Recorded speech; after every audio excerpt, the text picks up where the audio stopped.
प्रशासनाचं करायचं काय? सीबीआय चौकशी झालीच पाहिजे. झालीच पाहिजे. संपदा ताईला न्याय मिळालाच पाहिजे. काय? या बलात्कारी प्रशासनाचं करायचं काय?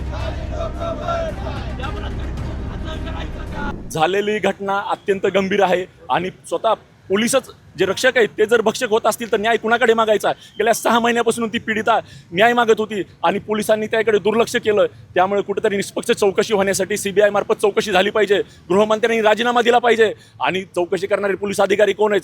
तेच पोलीस अधिकारी ते दोषी ज्यांनी आरक्षणासाठी लढणाऱ्या मराठा मायमाऊलीवर लाठीचार्ज केला होता. त्याचा सुद्धा अजून तपास झाला नाही तर हे काय न्याय देणार?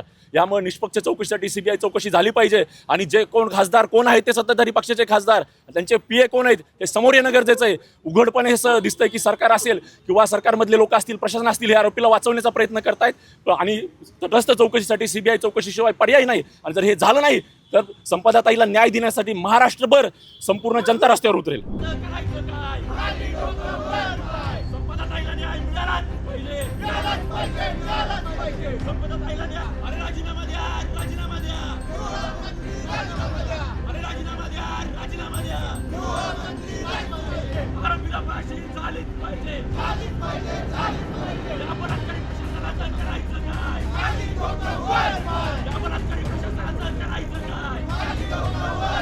सातत्यानं मासतात या प्रकरणात सुद्धा त्यांनी तात्काळ ज्या गोष्टी करायला पाहिजे होत्या त्या केलेल्या नाहीत. या अपयशी गृहमंत्र्यांनी तात्काळ राजीनामा द्यावा. त्याचबरोबर भाजपचे माजी खासदार निंबाळकर साहेब यामध्ये दोषी असल्याचं दिसत आहे. त्यांचे कॉल लॉग तपासले पाहिजेत तरच सत्य जनतेसमोर येईल ही एनएसआय मार्फत आम्ही मागणी करत आहोत.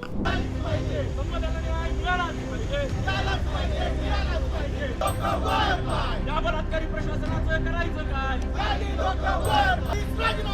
सीबीआय चौकशी झालीच पाहिजे. प्रकरणात या मुलीवर सुद्धा त्यांच्या नातेवाईकांनी आरोप केले की लग्नाची मागणी घालत होती, हे होती ते होती. काय वाटते तुम्हाला? गेल्या 10 महिन्यापासून त्यांनी ही पोलीस कंप्लेंट केली होती की माझा छळ होतो.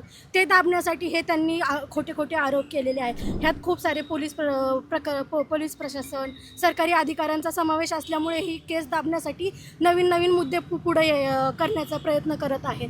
कारण की तो न्याय 6 महिन्यापासून जसा डिले झाला आहे आणि त्याचा आज निकष त्यांनी आत्महत्या केल्यामुळे पुढे आला आहे.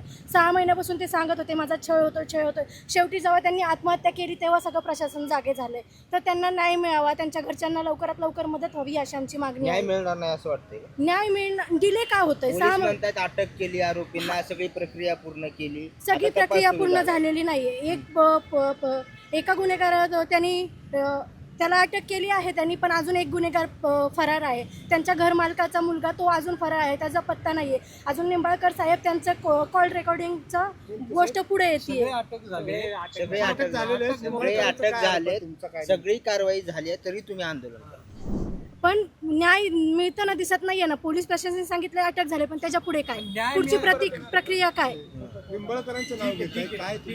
कसं चौकशी झाली पाहिजे सर्वांची? ठसून चौकशी झाली पाहिजे इतकंच आमचं मत आहे.